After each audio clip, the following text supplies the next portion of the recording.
Një milioner dëshmon një grua të varfër duke u poshtëruar në hotel dhe vendos të veprojë pa paralajmërim. Ajo që dukej thjesht si rutinë, zbulon një padrejtësi të heshtur që zgjat prej vitesh para syve të të gjithëve. Kur ai zbulon të vërtetën pas poshtërimeve, fati i atij vendi ndryshon. Para se të vazhdojmë, pajtohuni në kanalin ton dhe na thoni në komente nga cili qytet po na ndiqni. Hotel Pamja Mbretërore në qendër të Tiranës ishte vendi ku luksi përshpëriste në çdo detaj. Ai tërhiqte biznesmen dhe njerëz të famshëm të gatshëm të paguanin shtrenjtë për iluzionin e përsosmërisë. Dhe funksiononte në mënyrë të përsosur. Por jo rastësisht. Arta Hoxha zgjohej në orën 5 të mëngjesit. Nga Kamza deri në hotel i duheshin 2 orë, 2 autobus dhe shumë trafik. Arrinte në orën 7 fiks me uniformë diskrete, pothuajse të rrept. Asgjë që të tërhiqte vëmendjen. Arta nuk duhej të vërehej. Duhej të ishte aty, gjithmonë e disponueshme, gjithmonë efikase, por kur e parë vërtet. Ajo ishte asistentja kryesore, koncierge. Por punët që bënte shkonin përtej kësaj. Zgjidhte krizat para se të shpërthenin. Qetësonte klientët e tërbuar. Gjeti bileta të shitura, rezervime të pamundura. Dinte emrat, preferencat, teket e klientëve. Ishte ajo që e mbante makinerinë në punë ndërkohë që recepsioni ngatërohej në hapat e veta. Por askush nuk dukej se e vërente. Për menaxherin Besnik Kastrati, Arta ishte thjesht një pjesë e mekanizmit, e dobishme për sa kohë qëndronte në vendin e saj të caktuar. Një vend shumë i vogël. Atë të enjte, disa ekzekutiv të huaj arritën më herët dhe dhomat nuk ishin gati. Një burr me kostum blu po gestikulonte i irrituar. Arta u afrua me qetësi, i përshëndeti në anglisht dhe brenda 5 minutave organizoi gjithçka, kafe në sallon, akses në spa, dhomat gati brenda një ore. Kriza u shpërtheu. Kur gjithçka u qetësua, Besnik Kastrati doli nga ashensori, i rregullt gjerë në detaj.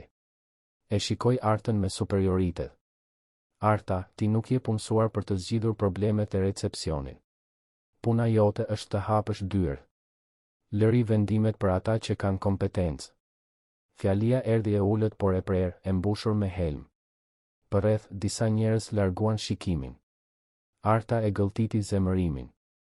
Kishte nevojë për atë punë. E kuptova, zoti Kastrati. 7 vite në atë hotel. 7 vite duke u trajtuar si hije, duke pritur një mirënjohje që nuk vinte kurrë. Ajo që vinte ishin poshtërime të maskuara si hierarki. Pas dite, ajo pa një burr ndryshe. I ulur në një koltuk, duke vëzhguar gjithçka me një vëmendje të pazakonë. I gjatë, rreth të 40-tave, me flok paksa të thinjur, rroba të shtrenjta pa mburje. Ai e vëzhgonte ndërsa ajo punonte. Kur shikimet e tyre u kryqëzuan, Arta ndjeu diçka ndryshe. Nuk ishte vlerësim. Ishte njohje. Mbrëmje, në dhomën e zhveshjes, gjeti një shënim në dollapin e saj. Një shkrim dore femëror, kujdes se kush mendon se je. Ka njerëz që kanë lindur për të shërbyer dhe njerëz për të urdhëruar. Mos i natëro rolet. Arta e njihte atë shkrim. Teuta Lejka, mbikëqyrësja e shërbimeve, ambicioze, që kishte hyrë 2 vite pas saj, por tashmë mbante post drejtues. Teuta shkelte mbi të tjerët për t'u ngjitur.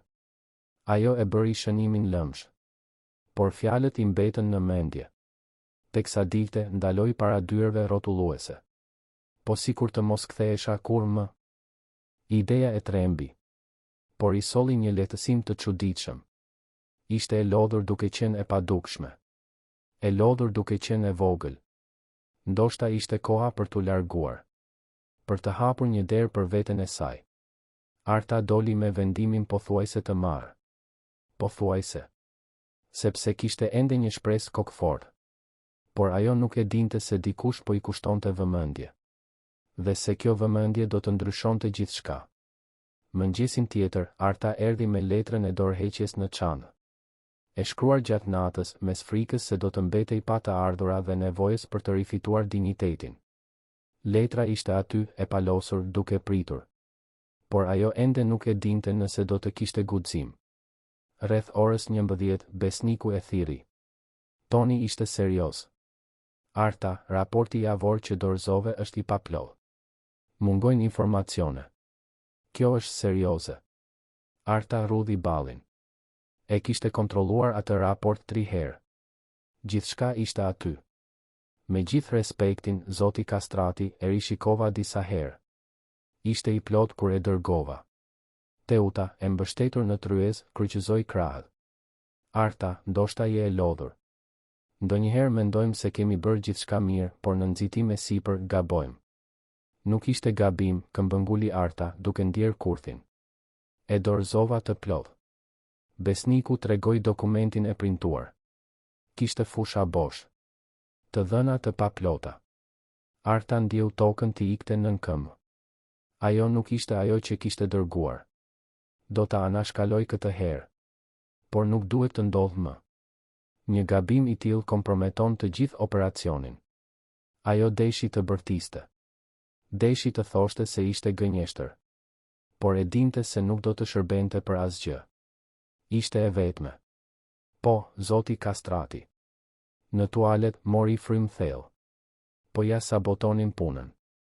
Po ndërtonin një histori dështimesh për të justifikuar shkarkimin e saj. Ose më keq, për ta bërë atë të kërkonte largimin e shkatëruar. Por diçka kishte ndryshuar. Ndoshta ishte shënimi mizor. Ndoshta lodhja. Ose ndoshta ai shikim.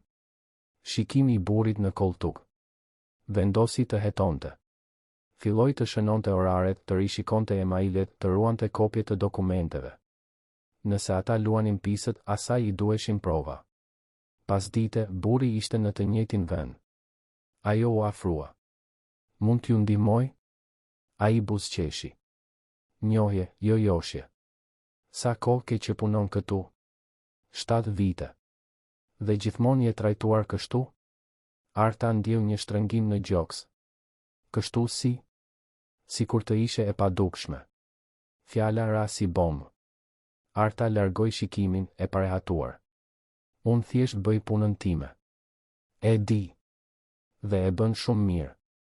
Por duket se askush nuk e vëren. Ose më keq, e vërejnë dhe e injorojnë me qëllim. Kishte të vërtet në ato fjalë. Dhe e vërteta, e thënë me zë të lartë, dhimbte ndryshe. Më falni, duhet të kthehem, tha ajo, duke u larguar para se ai të përgjigjej. Por gjatë pjesës tjetër të ditës, nuk mundi ta hiqte bisedën nga mendja. Kush ishte ai burr? Pse po kushtonte vëmendje? Dhe pse, për herë të parë pas aq shumë kohe, ajo ndjej e parë? Mbrëmje, doli në kopshtin e jashtëm. Kishte nevojë të merrte frym. Letra ishte ende në çantë. Por tani dukej si një zgjidhje shumë e lehtë. A do të zgjidhte gjë ikja? Apo do të ishte një tjetër formë e zhdukjes? Po mendon të largohesh? Arta hapi sytë dhe pa burrin aty. Ai nuk u afrua, duke respektuar hapësirën e saj. Pse doni ta dini, e pyeti ajo, tepër e lodhur për të qenë e edukuar. Sepse njoh dik që është gati të dorëzohet. Dhe mendoj se do të ishte një humbje. Arta lëshoi një të qeshur të hidhur. Ju nuk më njihni. Jo. Por njoh vende si ky. Njoh njerëz si menaxheri yt. Dhe njoh gra si ti kompetente. Të përkushtuara. Dhe plotësisht të injoruara. Arta e shikoi ngultas. Kishte diçka tek ai që e destabilizonte. Nuk ishte mëshirë. Ishte respekt. Nëse keni ardhur të më shpëtoni, po humbisni kohë, tha ajo, duke u ngritur. Nuk erdha të shpëtoj askën. Erdha të vëzhgoj. Dhe ajo që pash ishte dikush që vlen shumë më tepër se çfarë ofron ky vend. Arta ndjeu një lëmsh në fyt. Nuk do të qante. Jo aty. U kthye për t'u larguar, por para kësaj pyeti, si quheni? Ai buzëqeshi. Arben. Arben Meta. Dhe u largua, duke e lënë Artën vetëm me një ndjesi të çuditshme në gjoks. Për herë të parë pas shumë kohësh, dikush i kishte thënë se ajo vlente. Dhe, për herë të parë, ajo pothuajse e besoi. Ditët në vijim ishin si një slitë ruse. Arta filloi të dokumentonte gjithçka, të ruante kopje të emaileve, të bënte foto të raporteve, të shënonte oraret. Po ndërtonte një arkiv të heshtur kundër kurthit që po mbyllej. Sa më shumë vëzhgonte, aq më shumë e kuptonte se sa e llogaritur ishte gjithçka. Teuta u bë më e guximshme. bënte komente thumbuese në publik, vënte në dyshim vendimet e artës, krijonte situata të sikletshme. Gjithçka e maskuar si shqetësim profesional, por me helmin e duhur për të minuar çdo besim. Një mëngjes me shi të premten, një klient i rëndësishëm po e priste në hol Zoti Berisha, një biznesmen që qëndronte çdo muaj, ishte dukshëm i irrituar. Arta, kërkova makinën time në orën 8. Është 8:15. Kjo nuk ka ndodhur kurrë. Ajo ndjeu zemrën t'i rrite fort. Ishte e sigurt që e kishte konfirmuar një ditë më parë. Vrapoi te sistemi. Regjistrimi ishte aty, por me orar të gabuar, 9, jo 8. Dikush e kishte ndryshuar. Zoti Berisha, ju kërkoj mira ndjes. Ka pasur një gabim në sistem. Do ta zgjidh tani. Për 5 minuta, siguroi një makinë tjetër ekzekutive. Zoti Berisha doli i pakënaqur, por i shërbyer. Kur u kthye, Teuta ishte aty duke buzëqeshur. Gabim në sistem, Arta? Apo gabimi yt? Ishte në sistem. E kontrollova dje dhe ishte sakt. Teuta lakoi kokën. E di, ndonjëherë lodhemi aq shumë sa fillojmë t'i shohim gjërat ndryshe nga që janë. Ndoshta ke nevojë të pushosh. Arta shtrëngoi grushtet, por mbajti fytyrën neutrale. Arbeni vazhdonte të shfaqej. Kur i bezdisshëm, por gjithmonë i pranishëm. Një pasdite, ai e priti pasi ajo zgjidhi një urgjencë të një klienti. Arta, mund të flasim? Vetëm një minutë. Shkuan në një zonë të rezervuar. Po të sabotojnë, tha Arbeni, pa rrotulla. E di. Dhe e di nga kush? Ajo pohoi me kokë. Teuta dhe besnik Kastrati. Duan të më detyrojnë të largohem. Pse je ende këtu? Pyetja ishte e thjeshtë, por peshonte. Sepse kam nevojë për këtë punë. Sepse nëse largohem tani, do të fundosem. Dhe sepse një pjesë e imja ende beson se mund ta ndryshoj këtë. Arbeni e shikoi me intensitet. Ti nuk mund ta ndryshosh një sistem të ndërtuar për të mbajtur të vogël. Jo e vetme. Atëherë çfarë të bëj? Pusho së pranuari. Pusho së gëlltituri. Pusho së besuari se e meriton këtë. Fjalët rënduan si një britme e mbytur prej vitesh. Është e lehtë të flasësh kur nuk ke nevojë për parat në fund të muajit.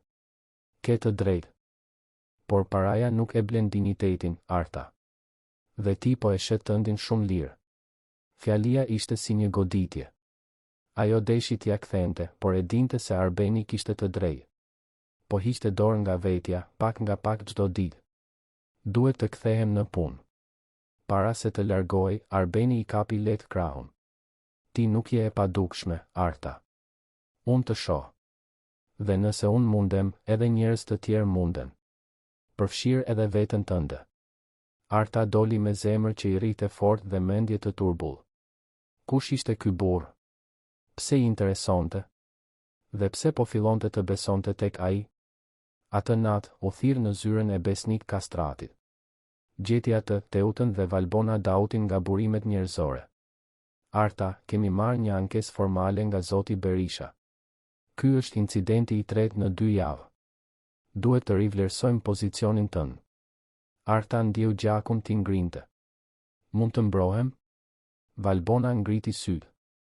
Sigurisht. Këto incidente nuk ishin gabime të mia, regjistrimet e mia janë ndryshuar. Kam kopje që e vërtetojnë. Besniku ngriti një vetull. Po sugjeron që dikush po të saboton? Po e pohoj. Heshtje e rëndë.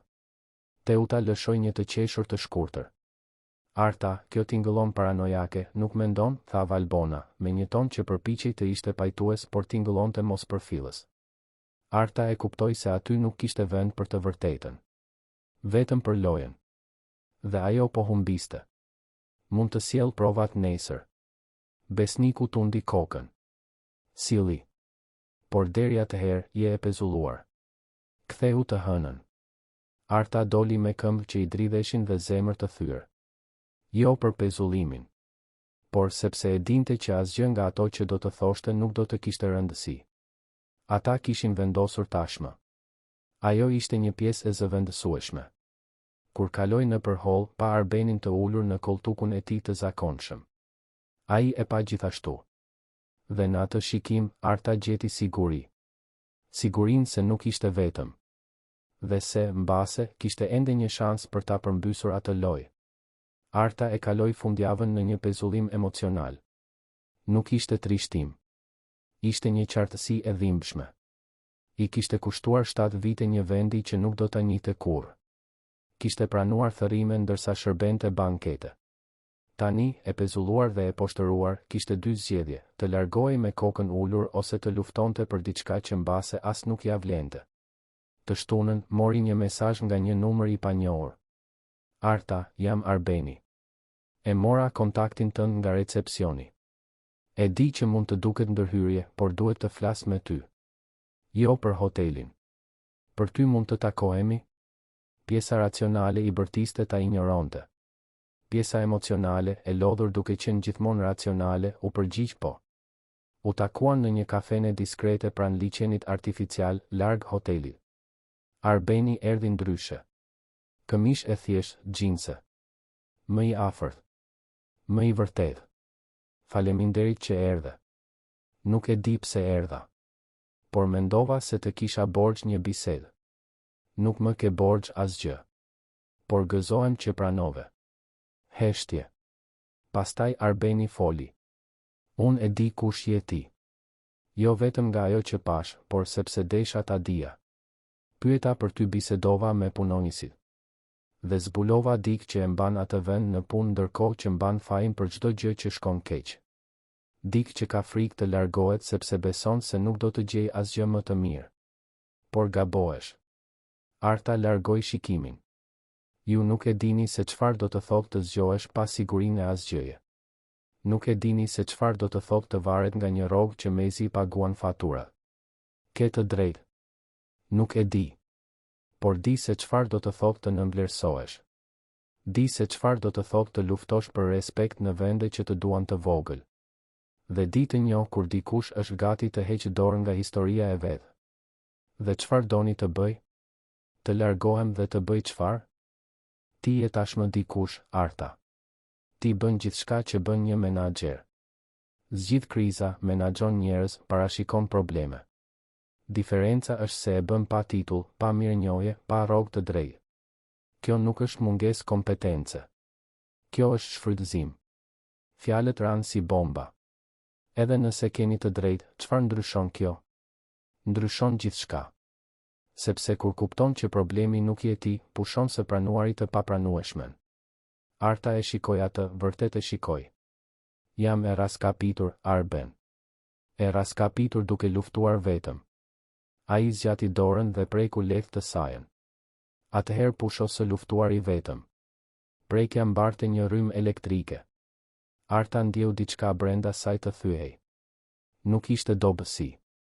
Ishte leje. Leje për të qenë njerëzore. Për të qenë e prekshme. Për të qenë e parë. Biseduam për orë të tëra. Arbeni tregoi se ishte sipërmarrës, kishte biznese në sektor të ndryshëm, udhëtonte shumë. Nuk hyri në detaje. Dhe Arta nuk këmbënguli. Ajo që kishte rëndësi ishte se aty ajo nuk ishte një punonjëse e padukshme. Ishte një grua që po dëgjohej. Kur dolën, po errët. Para se të ndaheshin, ai i mbajti dorën. Arta, ti je e konfuzuar. Nuk më njeh mirë. Por duhet ta dish, nuk je vetëm. Dhe të hënën, kur të kthehesh, do ta kuptosh pse. Të hënën, Arta veshi xhaketën e saj më të mirë. Kur arriti, holli ishte ndryshe. Lëvizje të çuditshme, punonjësit duke pëshpëritur. Shkoi direkt te zyra e besnikut, por u ndalua. Zoti Kastrati është në një mbledhje të rëndësishme. Do t'ju duhet të prisni. Priti një orë. Derisa dera u hap. Besniku doli me fytyrë të zbet dhe shikim të humbur. Pas ti, Arbeni. Arta ndjeu tokën të ikte. Arbeni ishte aty me një qëndrim krejtësisht ndryshe. Nuk ishte më klienti. Ishte dikush me autoritet. Me pushtet. Arta, mund të hysh, të lutem, tha Arbeni, me zë të qetë por të prerë. Ajo hyri. Gjeti Valbonën, Teutën me fytyrë të tensionuar dhe 3 burra me kostum të panjohur. Arbeni shkoi drejt saj. Arta, emri im është Arben John Meta. Dhe unë jam pronari i ri i hotelit Pamja Mbretërore. Heshtje absolute. Arta ndjeu botën të ndalonte. Arbeni vazhdoi. Në 15 ditët e fundit kam qenë këtu duke vëzhguar. Duke analizuar proceset, duke dëgjuar punonisit, duke identifikuar problemet. Gjeta një operacion të mbajtur nga frika, manipulimi dhe abuzimi me pushtetin. Gjeta një punonjëse të shkëlqyer që po sabotoi nga eproret e kërcënuar nga kompetenca e saj. Dhe gjeta një menaxher që ndërtoi mbretërinë e tij mbi poshtërimin. Besniku u përpoq të fliste. Arbeni ngriti dorën. Jeni i shkarkuar, zoti Kastrati. Dhe zonja Leka gjithashtu. Largimet do të formalizohen që sot. Teuta u përpoq të protestonte. Një nga burrat e shoqëroi deri te dera. Besniku doli i mposhtur. Arta ishte në shok. Arbeni u kthye. Arta, e di që ke prova për atë që ke vuajtur. Dhe dua t'ja paraqesësh ekipit të burimeve njerëzore. Por para kësaj duhet të ofroj diçka. Ajo e shikoi, pa fjalë. Dua që të marrësh drejtimin e përgjithshëm të operacioneve. Me autonomi, autoritet dhe mirënjohjen që ke merituar gjithmonë. Dhoma u rrotullua. Lotët erdhën. Jo nga trishtimi. Nga lehtësimi. Nga drejtësia. Nga fillimi i ri. E bëtë këtë për mua? Arbeni buzëqeshi. E bëra për drejtësi. Por nuk do ta mohoj që ti ishe arsyeja pse kushtova vëmendje. Dhe jam i lumtur që ishte kështu. Arta e shikoi atë. Burrin që e pa kur askush tjetër nuk e shite. Dhe për herë të parë në 7 vite, ndjeu se nuk kishte më nevojë të hapte dyert për të tjerët. Sepse dikush, më në fund, kishte hapur një për të. Arta nuk pranoi menjëherë. Jo sepse nuk donte. Por sepse duhej të ishte e sigurt që nuk ishte një favor. Nuk ishte lëmosh. Nuk ishte një ngritje në detyre lindur nga romanca apo mëshira. Ajo kërkoi kohë për të menduar. Arbeni pranoi. Ke kohë deri nesër. Por dije se kjo ofertë nuk është dhuratë. Është njohje e gjithçkaje që ti tashmë bën dhe që nuk u vlerësua kurrë. Arta doli me kokën që i zjente. Lajmi u përhap në hotel si zjarri. Punonisit e shikonin me kuriozitet, disa me respekt, të tjerë me xhelozi. Por Artës nuk i interesonte. Për herë të parë nuk ishte e shqetësuar për atë që mendonin për të. Atë natë, e vetme në kamës, shikoi nga dritarja. 7 vite pa dukshmëri. 7 vite duke hapur dyrë për të tjerët ndërsa e saja qëndronte e mbyllur. Dhe tani, dikush jo vetëm që e hapi derën, por i ofroi çelësin. Por ishte Arbeni. Dhe kjo ishte pjesa që e tremte më shumë. Nëse pranonte, jeta e saj do të ndërthurej me të tijën pa kthim. Dhe ajo nuk e dinte nëse mund t'i besonte dikujt me aq shumë pushtet. Mëngjesin tjetër, kërkoi Arbenin. Pranoi. Por me kushte. Arbeni buzëqeshi. Po të dëgjoj. Dua autonomi të plot për të ristrukturuar ekipin. Dua autoritet për të zbatuar ndryshime. Dhe dua transparencë.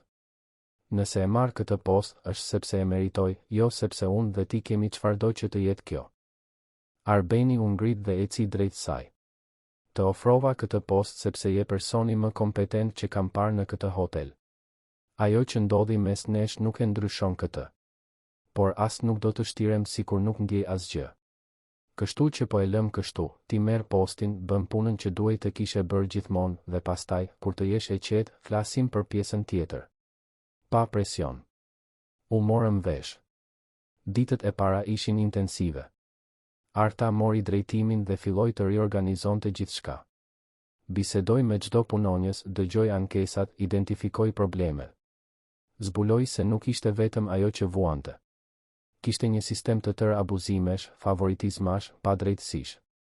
Zbatoi ndryshime të shpejta, turne të drejta, kanale denoncimi anonim, trajnime, mbledhje feedbacku, zëvendësoi 3 mbikëqyrës që ndiqnin metodat e Teutës. Promovoi punonjës kompetent që kishin mbetur në vend. Pak nga pak, hoteli filloi të merrte frymë ndryshe. Rezultatet u pan. Vlerësimet e klientëve u përmirësuan. Ekipi u bë më i angazhuar. Proceset rodhen më mirë. Arta, për herë të parë, u ndje në vendin e duhur. Por nuk ishte e lehtë. Pati rezistencë. Njerëz që nuk I pranuan ndryshimet. Njerëz që përhapnin fjalë se ajo ishte aty vetëm sepse kishte një lidhje me pronarin. Arta I dëgjoi komentet, ndjell thumbimin, por nuk u tërhoq. Sepse e dinte që nuk ishte e vërtetë. Dhe kushdo që dyshonte, mjaftonte të shihte shifrat. Arbeni mbajti distancë profesionale.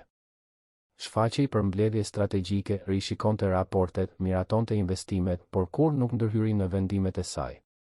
Dhe kjo bëri gjithë diferencën. Arta kishte nevojë të vërtetonte, kryesisht për veten e saj, se ishte e aftë. Se meritonte të ishte aty. Por mbrëmjeve bisedonin. Ndonjëherë me mesazhe. Ndonjëherë personalisht në takime diskrete jashtë hotelit. Nuk ishte lidhje dashurie. Ende jo. Ishte një afrim I kujdesshëm, plot respekt dhe frikë për të mos prishur atë që po ndërtohej. Në një nga ato net, në një kafenet e liçeni, Arta tregoi për sfidat e menaxhimit. Arbeni foli për bizneset e tjera, për vetminë e të qenit gjithmonë në lëvizje, për lodhjen nga të qenit I parë vetëm për atë që kishte, kur për atë që ishte. E di çfarë më tërhoqi vëmendjen më shumë? Nuk ishte vetëm kompetenca. Ishte dinjiteti. Edhe duke u poshtëruar, ti nuk e humbe thelbin tënd. Vazhdove të bëje gjën e duhur. Dhe kjo është e rrallë. Arta buzëqeshi. Po thuaj se e humba. Po thuaj se u dorëzova. Sikur të mos ishe shfaqur ti. Arbeni e plotësoi. Ti do të kishe gjetur një mënyrë tjetër. Sepse njerëz si ti nuk zhduken. Thjesht kanë nevojë për shtysën e duhur. Mbetën në heshtje me shikime të lidhura. Në atë moment, Arta e diti. Ishte më shumë se tërheqje. Ishte njohje e ndërsjellë. Takim I të barabartëve. Javët kaluan. Arta e transformoi hotelin. Ndryshimet ishin të dukshme. Ekipi punonte më mirë. Klientët ishin të kënaqur. Fitimet u rritën. Kur Arbeni prezantoi rezultatet e tremujorit para investitorëve, emri I Artës u përmend me lëvdata. Ishte në atë moment që ajo e kuptoi, e kishte vërtetuar. Për hotelin. Për ekipin. Për Arbenin. Dhe kryesisht për veten e saj. Atë natë, pas mbledhjes, Arbeni e takoi në parkim. Arta, nuk mundem më të shtirem sikur kjo është vetëm profesionale. Të admiroj si profesioniste. Por të dua si grua. Dhe nuk mundem t'i ndaj më këto të dyja. Arta ndjeu zemrën t'i rritë fort. Edhe ajo nuk mundej më. Arben, kisha nevojë të isha e sigurt që isha këtu për punën time. Kisha nevojë ta dija që nuk ishte favor, nuk ishte mëshirë, nuk ishte romancë. Dhe tani e di.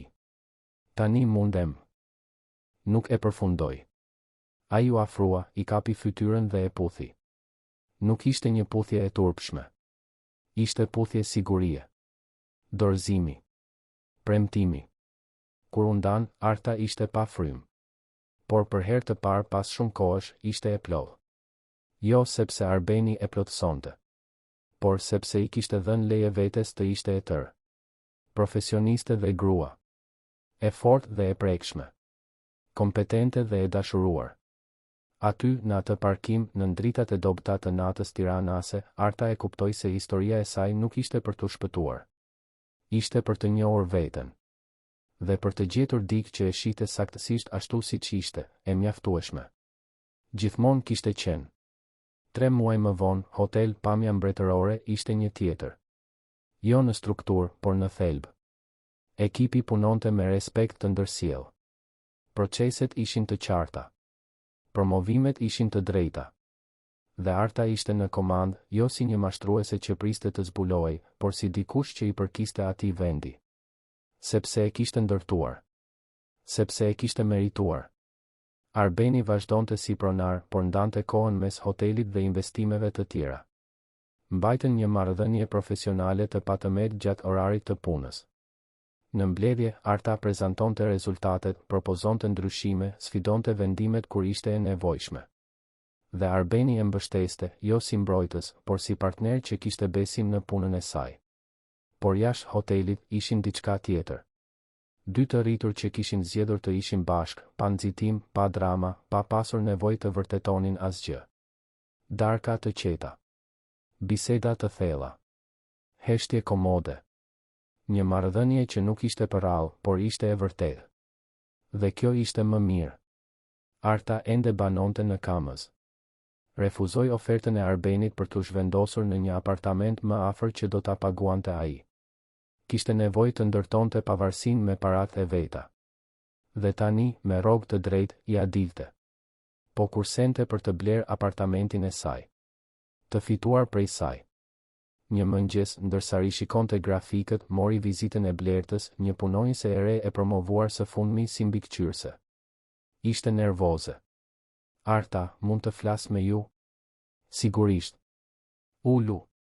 Vajza u ul, duke luajtur me duar. Vojat ju falenderoja. Për mundësinë. Kisha 5 vite në të njëjtin pozicion, gjithmonë duke bërë më shumë, kur e vlerësuar. Kur më promovuat, mendova se ishte gabim. Arta buzëqeshi. Nuk ishte gabim. Ti je kompetente. Dhe kompetenca meriton mirënjohje. Gjithmonë. Pasi Blerta doli, Arta mbeti vetëm duke parë nga dritarja. Kujtoi se si ishte të ishe në anën tjetër. Të ishe e padukshme. E kuptoi se lufta e saj nuk ishte e kodh. Jo vetëm sepse fitoi, por sepse tani mund të hapte dyrë për njerëz të tjerë. Mund të ishte për dikë atë që askush nuk ishte për të. Atë pas dite, Arbeni u shfaq. Pas një mbledhjeje me investitorët, kaloi nga zyra e saj. Ke 1 minutë? Për ty, gjithmonë.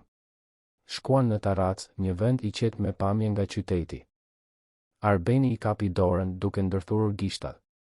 Arta, kur e bleva këtë hotel, ishte një vendim biznesi. Pash potencial. Pash një operacion që mund të ishte më i mirë. Por nuk prisja të të gjeja ty, nuk prisja të gjeja dikë që do të më bënte të dëshiroja të isha më i mirë edhe unë.